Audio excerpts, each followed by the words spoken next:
ये भी फैक्टर हमें पता है कि जहांगीर तरीन साहब के जो है कहाँ-कहाँ ताल्लुकात हैं, कहाँ-कहाँ से वो उनकी जो सियासी तख्लीक भी हुई है, वो भी आपको बखूबी पता है, आपने लिखा भी है उस पर।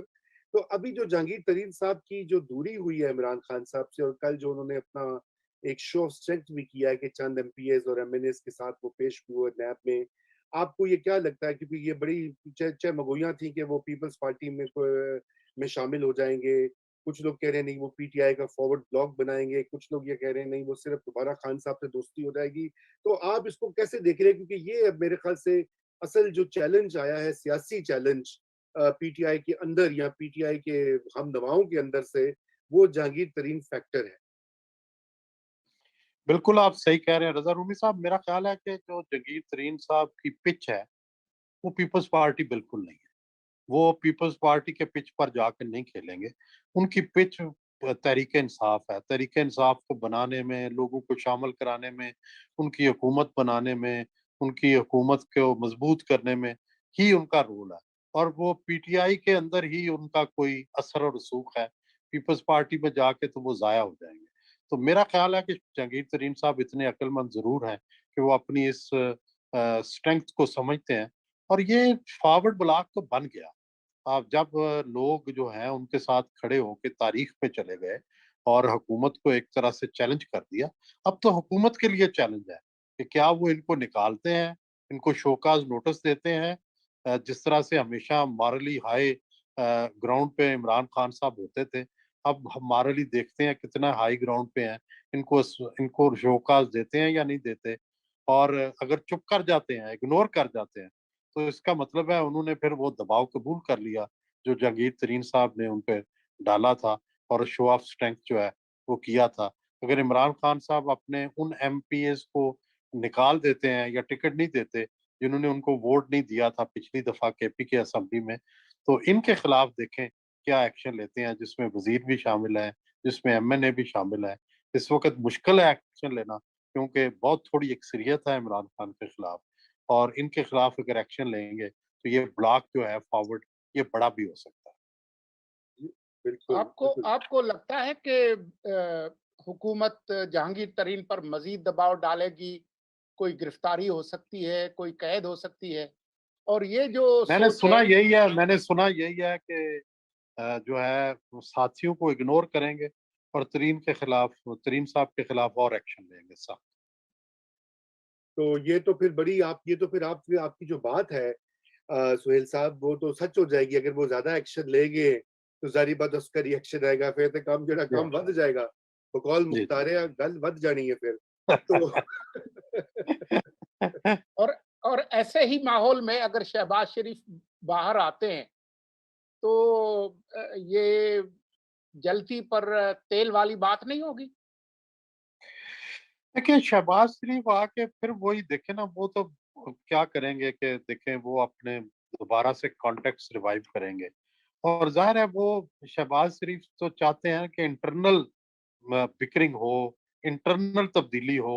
वही तरीन तरीन की जो स्ट्रेटजी है और शहबाज शरीफ की स्ट्रेटजी है या जरदारी साहब की स्ट्रेटजी है, वो तकरीबन एक लगती है। नवाज शरीफ की स्ट्रेटजी और मरियम की स्ट्रेटजी और मौलाना फजल रहमान की स्ट्रेटजी मुख्तलिफ है, जो चाहते हैं कि स्ट्रीट्स के अंदर से तब्दीली आए। तो स्ट्रीट्स के अंदर तो फिलहाल तब्दीली की गुंजाइश नजर नहीं आती अभी फिलहाल।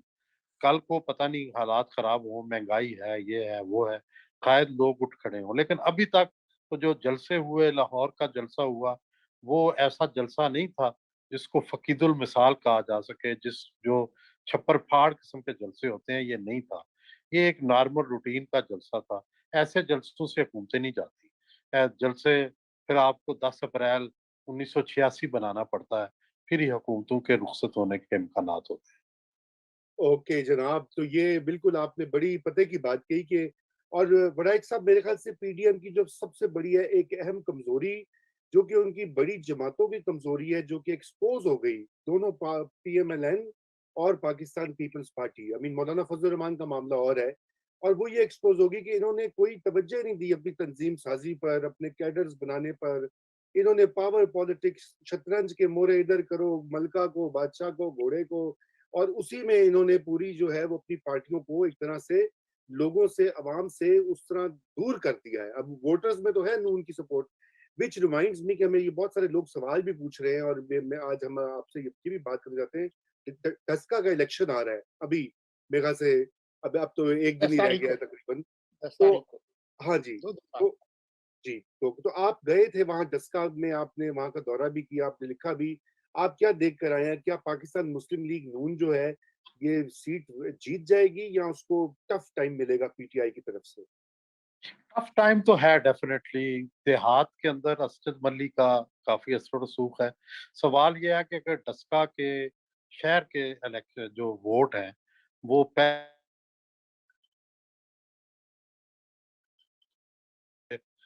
तो फिर पीटीआई जीत जाएगी। तो डस्का शहर बड़ा इंपॉर्टेंट है। जी, डस्का शहर। तो ये अगर इसी को हम करें, देखिए हमारे इस फोरम पे बड़ी डिबेट होती रही है। नजम सेठी साहब जो उनका ये कहना था कि पीएमएलएन जो है वो स्वीप की पोजीशन में है अगर कल कोई इलेक्शन हो। और दीगर जो हमारे साथी हैं शोबा सहाफत में भी या दीगर एनालिस्ट भी जो हैं, वो कुछ इख्तलाफ करते हैं। वो कहते हैं नहीं ऐसी बात नहीं है, पीटीआई ने भी अपने कुछ इनरोड्स बनाए या पीएमएलएन के अलावा जो जमातें हैं दूसरा पंजाब में। बाय इलेक्शन जो है ना रजा रूमी साहब, जी, बाय इलेक्शन पैमाना नहीं होता पॉपुलैरिटी का। उसकी बिल्कुल, वजह ये होती है कि बाय इलेक्शन में लोगों को पता होता है कि आपने नून का बंदा अगर इलेक्ट करना है तो आपने अपोजिशन का बंदा इलेक्ट करना है जिसने आपको कोई फायदा नहीं देना और आगे 2.5 साल तक यही अपोजिशन रहनी है। तो इसलिए गवर्नमेंट के बंदे को थोड़ा एडवांटेज होता है, वो काम करवाता भी है। लोगों को ये उम्मीद होती है कि अगर इसको हमने इलेक्ट किया तो ये हो सकता है वजीर बन जाए, एमएनए बन के हमारे काम करे। तो वो थोड़ी सी डायनामिक्स डिफरेंट होती है। लेकिन इसके बावजूद आप देखें डस्का सिटी में नून की मेजॉरिटी है।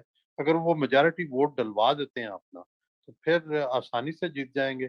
अगर डस्का में पिछली दफा जितना वोट पड़ा तो फिर शायद पीटीआई को एज मिल जाएगा। बिल्कुल, बिल्कुल। तो ये पंजाब के बारे में क्या कहेंगे आप? चूँकि अभी आप बड़ी मुश्किलों से हमारे काबू आए हैं, इसलिए सारे सवालात आपसे जो है ना आज ही पूछ लिए जाएँ। तो पंजाब में आप क्या समझते हैं कि ये जो इस वक़्त मूड है, देखिए पब्लिक मूड तो काफ़ी हद तक वाज़ेह है, वो उसके कई शवाहिद हैं।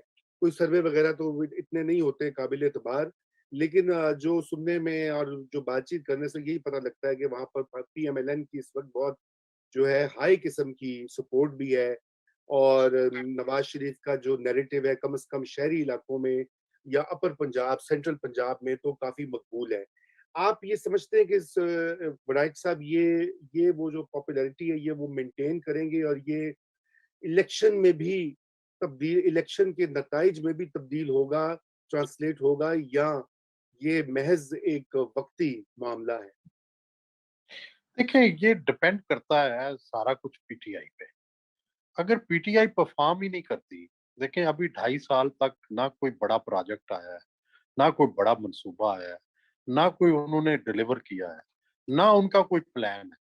जब आप कुछ लोगों को देंगे ही नहीं तो जाहिर है आप किस तरह तवक्को करेंगे कि लोग आपको वोट दें।